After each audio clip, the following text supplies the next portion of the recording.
251. Hello, everyone, and welcome to episode 251 of Sold with Updike Pugh. I'm Jeff Updike. I'm Weston Pugh, and we have a great show.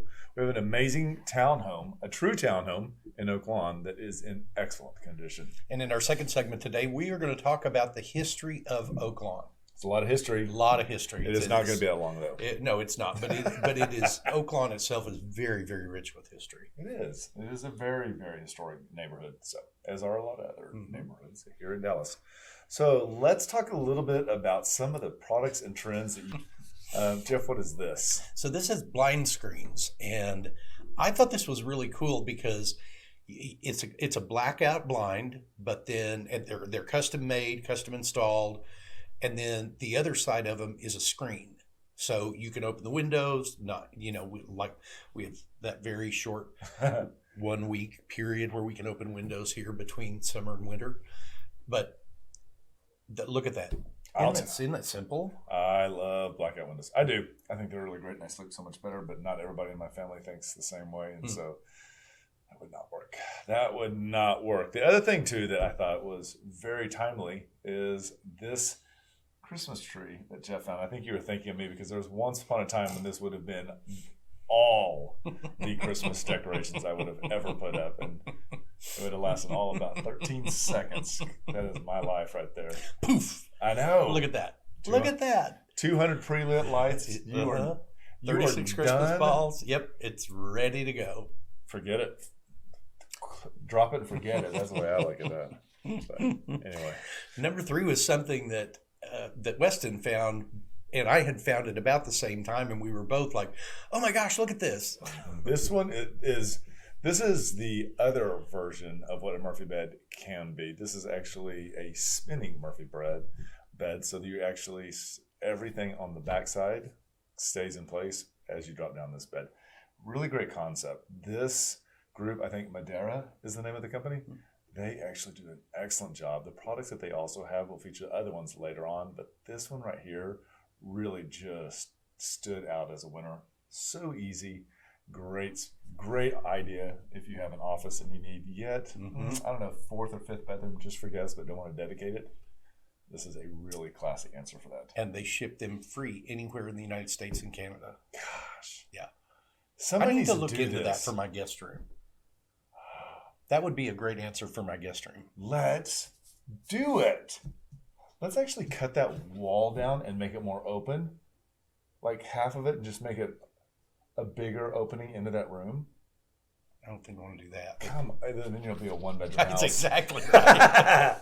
We could do it. Jeff, come on. Oh, so those are 3 things that we found this week that we thought homeowners would be interested in, and they had a little bit of fun with them. Absolutely. So what we're going to do is transition. We're going to talk about some of the things that are actually happening in the marketplace. This is when we like to look at the last 7 days here in Dallas County and get rid of all the fluff, all the hype, and really talk about what's happening in MLS. So this is everything that has happened just in Dallas County, 7 days. They're coming soon is the first status that agents can put a listing into MLS, and those were down by about 5% the last week to 46 new coming soon listings.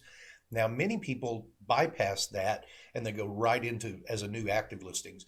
Those were up 5% last week, which inventory is definitely growing. On last week's show, these were up 11% from the week prior to that. So it is really continuing to grow. Option period is the first status that contracts enter into traditionally, and those were up about 8% to 240.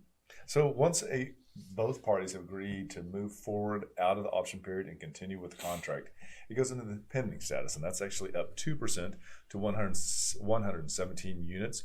Interesting note is that last week we were up 22%, so we're seeing this continued growth.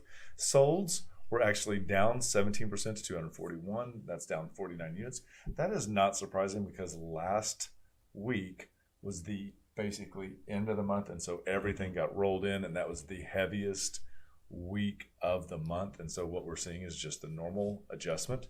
We also see that mortgage rates take a tiny little tick up to 7.534, and that is for a conforming.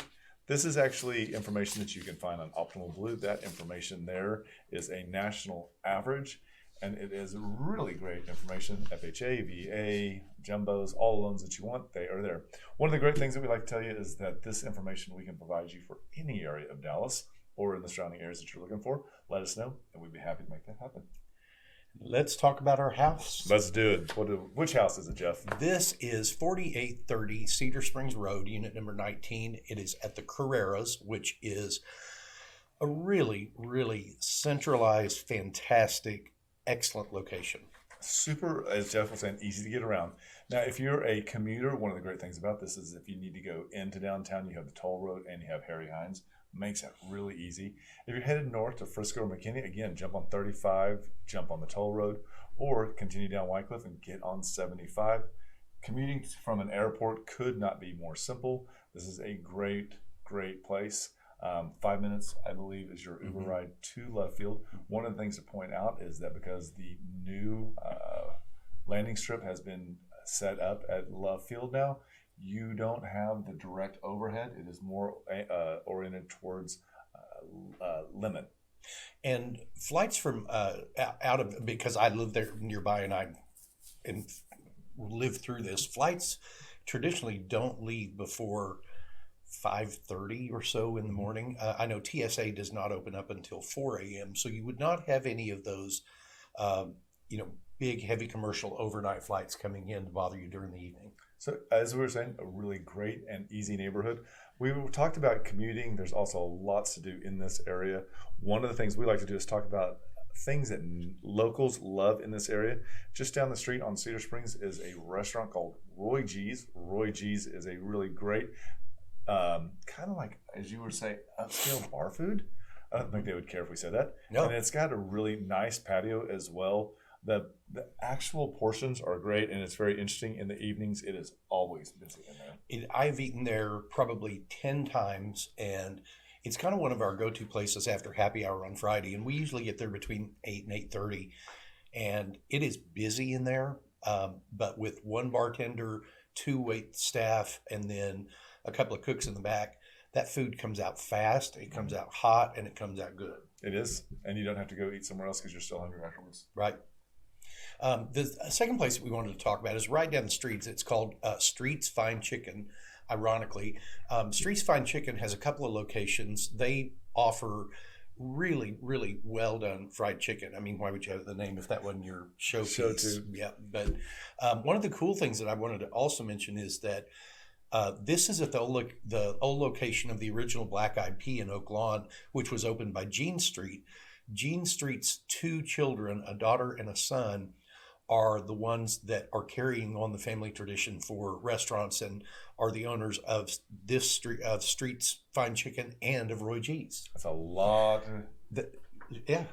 They also own Liberty Burger, which right. is up by the other Street's Fine Chicken, which is in Wood and Forest. Yep, great location for both of those.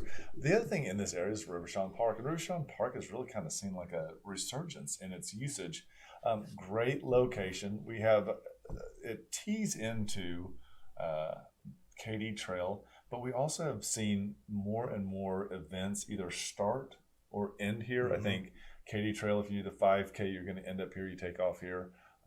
The Carry the Load for the veterans is also very tight into this. There's a couple of Earth Day products, and then I know there's like a huge yoga thing that happens here. So this is really, I guess, because Scottish Rite is really taken off over here. You're seeing how Parkland Hospital is now converted into Tremont Crow. There's just this resurgent and need for this outdoor space that's showing up. Interesting fact that I had forgotten about until you just mentioned yoga. Rivershawn Park is where I first met our friend and client, Amy Jones. She was a yoga instructor, and I went to her yoga classes on Saturday morning. Well, isn't that a cool wink? I just jogged that right out of your head. You did. So the other thing, too, that we're going to point out, as you can tell, is Mama's Daughter's Diner. And it's funny because Jeff was doing all these links before lunch, as you can tell. Someone was hungry. Just a little. This is a great place to go. It's over there on Irving Boulevard. This is quintessential diner food. I think they probably open at 5 a.m. Really great. When you walk into a place and you can tell that the staff has been there for 100 years, they don't get excited about anything. They take your order. They bring you your food. Super simple, super good. Super simple, super good. That is a very good way to describe that. Good times. Good times. So let's jump in here and let's take a look at 4830 Cedar Springs, number 19. This is such a remarkable unit. These are the Carrera townhomes, and these were built in 2005, I believe. You're correct. The gentleman that owns this, I think, is only the third owner of this home, and it has been, the complex and specifically this unit have been maintained so well, and it's a small little 35-ish unit community that has a variety of floor plans, variety of sizes. This one, I think, really is the perfect one because it's about 2,000 square feet. Right. It's about 1,600 square feet. Oh, I'm sorry, you're correct. 1,600 square feet.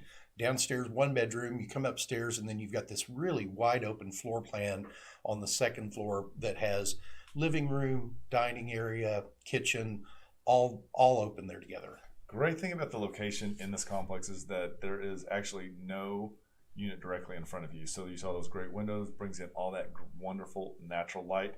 This floor plan is designed where on that second floor you've got living room, dining room, and kitchen, and they all work together. The floors are continuous, which is really a beautiful aspect of that. This is also stepping out on the little breakfast or wine patios, we like to call them, and you get to overlook that little park right there. There are only 4 houses that actually face that. When we turn back around and you look, you can see how everything is so simply laid out. And again, this color palette is clean and easy. Really great sized dining room. This entire area there is about 16 feet wide, throughout the entire second floor. You do have the bar height island there that could house some seating if you wanted to, granite countertops, tile backsplash. One of the things that this owner has just done is he has replaced, I think, every appliance in the kitchen. He did the fridge, gas cooktop, and also the microwave, and they're all GE brand. And I love the wood floor. There's not a piece of carpet in this whole place. It's all solid surface flooring, which if you have any kind of pet allergies or you do not have to worry about that here. One of the great things too is that I believe both of the AC units have been replaced that were original. The front door is also brand new, as is the door and the jamb. And when you come upstairs, you have a little office space. This is really great. It's kind of off towards the back. There is a 2-car garage on the first floor, and this is directly above all of that. And this is a really excellent way to get light in here, as we were talking. If you wanted to put a Murphy bed in, as we talked about earlier, this would be a great place to do that as well. But it is an interesting place. You have room, which is really unique, for a full-size washer and dryer on the third floor, which makes doing laundry that much easier. And it really makes sense to be up there because that's where all the laundry really is generated. This is master bedroom. The master bedroom is about 16 by 15, I believe, is what we measured it to be. 2 walk-in closets in this. You have you got the great ceiling heights on this level. The owner has done a really, really great job with some of the color that he's used on the walls. And when we step into the bathroom, he's redid this really, really nicely. So before, this was not the way the shower looked at all. There was no glass, there was no tile to the ceiling, there was no cutout. So this has all been redone. There's also light in that little recessed spot right there. Large garden tub. What we love also is that it also has a door for the toilet, which is really great. So this is a really nice open space that you can see. This is a great angle that kind of kicks back and lets you take a look at the rest of this. Good. No, I was going to say that this is located. Got one more picture. This is the really large walk-in closet we have right here. Unique feature about this is that it also has a window and a return air vent in it. That's a good configuration. Really a smart move on the part of the builder. This is the little park that you look down upon when you step out onto the balcony. And there is a picnic table down there. There's a community grill right outside just to the outside of that. And all of these garages in this building are rear entry. So drive around toward back the complex, come right in. So that's 4830 Cedar Springs, number 19. It is a 3-bedroom, 2.5 bath, 2-car garage. It is 1,577 square feet, and it was built in 2005. Comes in at $429,900, which is $272 a square foot, which is a great deal. So if you'd like to click on the links below, you can see any of the pictures that we didn't include in the presentation today. If you'd like to see the home, we'd be happy to make that happen. Just reach out to us directly. And with that, we'll be right back. Did you know there are a lot of ways you can keep up with us? For starters, every Wednesday at noon, we host Sold with Updike Pugh, live from our Facebook and YouTube channels. Our show is dedicated to featuring some of the best homes in the Dallas market and about sharing timely information about market trends. But don't worry if you missed the show, because you can always listen to them on SoundCloud, iTunes, and Spotify. Still want more? Follow us on Instagram, where you get a first-hand look at what it's like to be a realtor. And it's not always previewing homes for clients or getting them ready to go live in MLS. Lastly, visit our website and you'll be able to create a custom home search tailored specifically to your wants and needs that's timely and accurate. Whether it's square foot, location, or the neighborhood, we have you covered.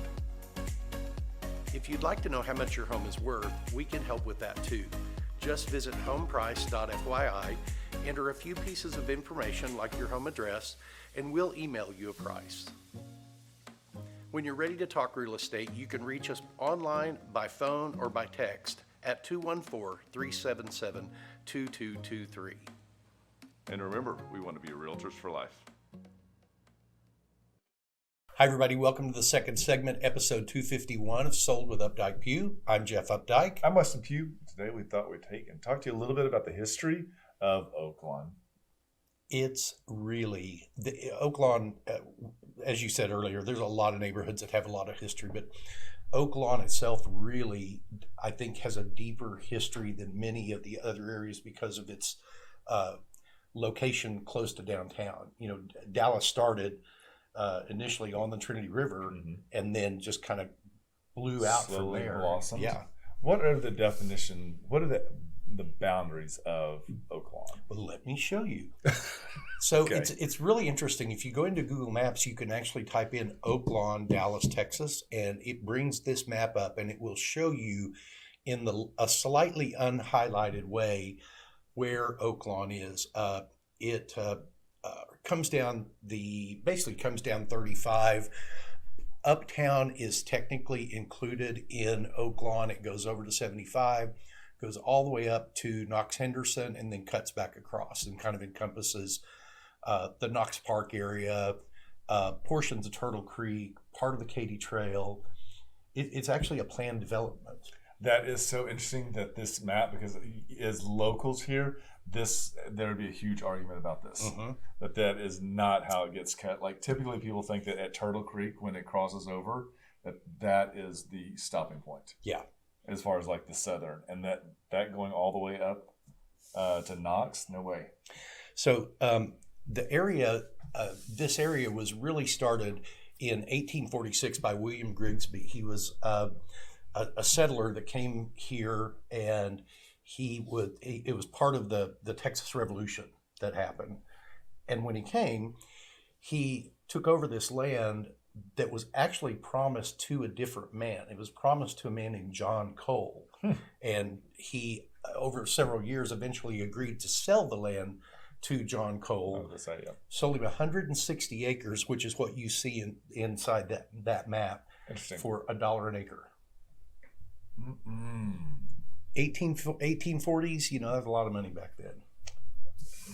That seems even by that standard, seems low. Here's my question: the last name Grigsby.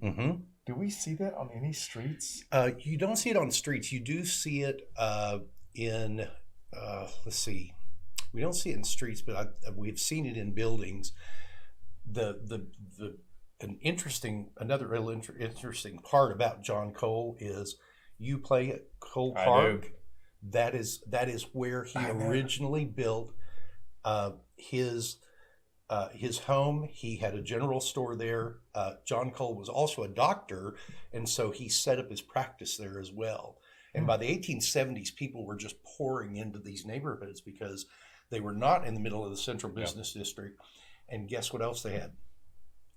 Freshwater. A freshwater spring. And that is so weird to me, because when we talk about like Cedar Springs is named, when you and I used to represent and sold Piazza and Parkside, there was a creek that went through there, and I remember looking on the opposite side of the creek, Mm-hmm. and there was water. Mm-hmm. And I remember telling you, "Hey, it looks like someone hit, fresh water line." And you're like, Mm-hmm. "No, it's a creek." Yeah. So you can spring. see it, actually, a spring coming out, and it feeds this creek that runs through there. It's interesting too because it also causes a lot of changing in the soil in that area because that water table is so close to the surface. Yeah. It's a really interesting, and I do play Cole Park. Actually, it's funny. Dallas Morning News has an article today about firefighters that were on their downtime, pulled up in a fire truck and went and played pickleball at Cole Park yesterday. Interesting. Good pictures. Really cute story. So many of the people that moved into this area moved in, and they really began a lot of their development right around the Methodist Church. And we know where the Oaklawn United Methodist Church is now. That is the original location, although the building we see today is the third building. But it's still old. Have you been inside of it? Yes. It still feels very, very, very old. It Not is. like old, like Mexico old. No, the current building was built in 1915. Interesting. So that building is the third building, and it is still over 100 years old. Well, what's also is a little fun fact about the Oaklawn area is that it had the first gay club called the Club Reno. Reno. Yeah, 1947.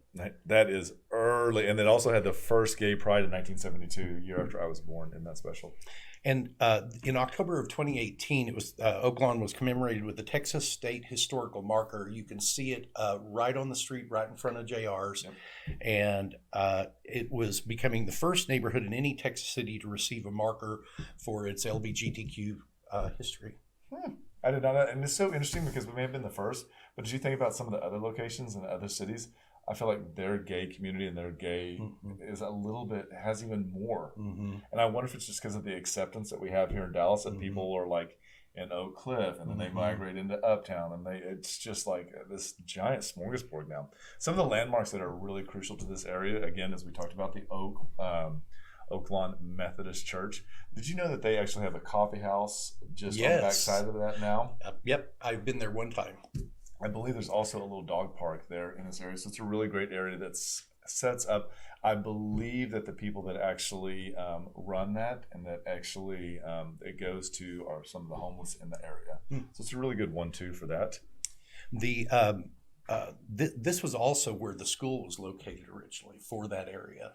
So it really, this corner kind of became the central point for Oaklawn for many, many, many years. Interesting. One of the other historical buildings there is the Oaklawn Fire Station. And this was built in 1909. It was designed by architect Herbert Green. The building is an excellent example of Dallas's early public architecture and exhibits American Prairie School style with some mission style embellishments in it. To me, there are elements of this that remind me of Highland Park Village. Yes. And there is a little bit of even of the crossover into Fair Park. And I believe that all kind of was tied into the same time as they were coming up for the 1938 Expo. Really interesting information there. Melrose Hotel is across the street and down the way. This is a really classic hotel. Forever, we would always go to the library bar there. It was one of the few places that has excellent jazz. And just recently, they have bought up additional older shopping centers that were adjacent to it, converted it into a spa, and added a pool there off this. So it is a wonderful, wonderful classic hotel. I've stayed there a couple of times. It's been special occasions that we've stayed there over the years, and it has a really historical feel to it just when you walk in. My friend Ed Ishmael and I used to meet there for breakfast whenever he was in town, and their restaurant is really great for breakfast. Margie and I, when Margie was back here, she's one of our clients. She and I used to go to the library on Thursdays and they had salmon tartare nachos and old fashions. She's like, they're the best. They were really good stuff. So the last building that we wanted to talk about is the Stephen J. Hay Elementary School, and this is 3801 Herschel, which is on the other side of Lemon Avenue. So it's kind of back behind where the Whole Foods is, and it's been through a variety of uses. It is still part of the DISD building structure. This housed the Women's Academy for many, many years. I think it was temporary while they were building the permanent Irma Rangel Women's Academy. and I think it's used by administrative uses right now. There are no classes in it as far as I know. So the interesting thing to me is this area. It has a ton of green space because it still has the fields and everything like that. That space. This is where that neighborhood uses for lots of dog walking in the evenings and in the mornings. Lots great sidewalks in this area. But again, if you've got one of those dogs that needs to air it out, this is a great location to go take them for a run. And this was designed by Thomas Galbraith, which is the same architect that did the Hall of State at Fair Park. Yep, so that's correct. It's really a kind of a non single, like it was built to be a very simple building, knowing it was going to be a school. Yep. I think they accomplished that. I do too. So we hope you found this helpful. If there's any information that you think would be information for us to know about the history of Oak Lawn, throw it in the comments. We would love to hear that. And just remember, we want to be realtors for life. When you're ready to talk real estate, you can reach us online, by phone, or by text at 214-377-2223. And remember, we want to be realtors for life.